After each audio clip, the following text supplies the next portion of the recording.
ಆ ಒಂದು ಆಲೋಚನೆ ಬಹುಶಃ ಇಡೀ ರಾಜ್ಯಾದ್ಯಂತ ಒಂದು ಸಂಚಲನವನ್ನು ಉಂಟು ಮಾಡಿದೆ. ಅವರು ನನ್ನ ಹತ್ರ ಬಂದು ಮಕ್ಕಳಿಗೆ ಅನುಕೂಲ ಆಗಲಿ ಅಂತೇಳಿ ಮೊಬೈಲ್ ಬಿಡಿ ಪುಸ್ತಕ ಇಡಿ ಅಂತಕ್ಕಂಥ ಒಂದು ಘೋಷವಾಕ್ಯವನ್ನ ಅವರು ಏನು ಅದನ್ನ ಪ್ರಚುರಪಡಿಸಿದ್ರು. ಅದು ಇಡೀ ಸರ್ಕಾರದ ಗಮನವನ್ನು ಸೆಳೆದು ಸರ್ಕಾರಿ ಆದೇಶ ಆಗಿದೆ. ಅದಕ್ಕೆ ನಾನು ಈ ಒಂದು ಘೋಷವಾಕ್ಯವನ್ನು ಕೊಟ್ಟಂತ ಚಿಕ್ಕಯ್ಯನವ್ರಿಗೆ ನಾನು ಈ ಸಂದರ್ಭದಲ್ಲಿ ಅಭಿನಂದನೆಯನ್ನ ಸಲ್ಲಿಸ್ತೇನೆ. ಮಕ್ಕಳುಗಳಿಗೆ ಮೊಬೈಲ್ ಕೊಡಬೇಡಿ, ಪುಸ್ತಕಗಳನ್ನ ಕೊಡಿ. ಮಕ್ಕಳು ವಿದ್ಯಾವಂತರಾಗಲಿ, ವಿದ್ಯಾವಂತರಾದ ನಂತರ ಅವರಿಗೆ ಬುದ್ಧಿ ಬಂದರೆ ಅವರು ಮೊಬೈಲ್ ಉಪಯೋಗಿಸ್ಕೊಳ್ಳಿ. ಬುದ್ಧಿ ಬರುವವರು ಕೂಡ ಪುಸ್ತಕವನ್ನು ಉಪಯೋಗಿಸ್ಕೊಳ್ತಕ್ಕಂಥ ಕೆಲಸ ಆಗಬೇಕು. ಇದು ಸರ್ಕಾರಿ ಆದೇಶ ಕೂಡ ಆಗಿದೆ. ಇದನ್ನ ದಯಮಾಡಿ ಎಲ್ಲರಿಗೂ ಕೂಡ ತಿಳುವಳಿಕೆ ಅಂತಕ್ಕಂಥದ್ದು ಮುಖ್ಯವಾಗಿ ಪೋಷಕರ ಗಮನಕ್ಕೆ ಹೋಗ್ಬೇಕಿದೆ. ಪೋಷಕರು ಇದನ್ನ ಪಾಲಿಸಬೇಕು.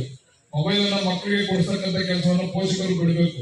ನಾನೊಂದ್ಸರಿ ಒಬಾಮ ಅವರ ವಿದ್ಯಾವಂತರಾಗಿದ್ದಾರೆ ಅಂತಂದ್ರೆ ನನ್ನ ಮಕ್ಕಳು ವಿದ್ಯಾಭ್ಯಾಸ ಪೂರೈಸೋರು ಕೂಡ ಅವರಿಗೆ ನಾನು ಮೊಬೈಲ್ ಕೊಡಿಸ್ಲಿಲ್ಲ ಅಂತಕ್ಕಂಥ ಮಾತನ್ನ ಹೇಳಿದ್ರು ಅವತ್ತು ಒಬಾಮ ಅವರ ಧರ್ಮಪತ್ನಿ ಅವರು. ಅದರಂತೆ ಪೋಷಕರಿಗೆ ಇದು ಜಾಗೃತಿ ಆಗ್ಬೇಕು, ಪೋಷಕರಿಗೆ ಬರಬೇಕು, ಪೋಷಕರು ಇದನ್ನ ಪಾಲಿಸಬೇಕು.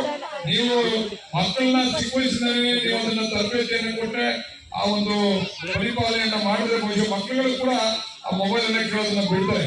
ಅದಕ್ಕೆ ಮೊಬೈಲ್ ಅನ್ನ ಬಿಟ್ಟು ಪುಸ್ತಕಗಳನ್ನ ಕೊಟ್ಟು ಎಲ್ಲರನ್ನೂ ಕೂಡ ವಿದ್ಯಾವಂತರನ್ನಾಗಿ ಮಾಡ್ತಕ್ಕಂಥ ಕೆಲಸ ಆಗ್ಬೇಕು ಅಂತಕ್ಕಂಥ ಸಂದರ್ಭದಲ್ಲಿ ಹೇಳಿ ಇನ್ನೊಂದೇನಂದ್ರೆ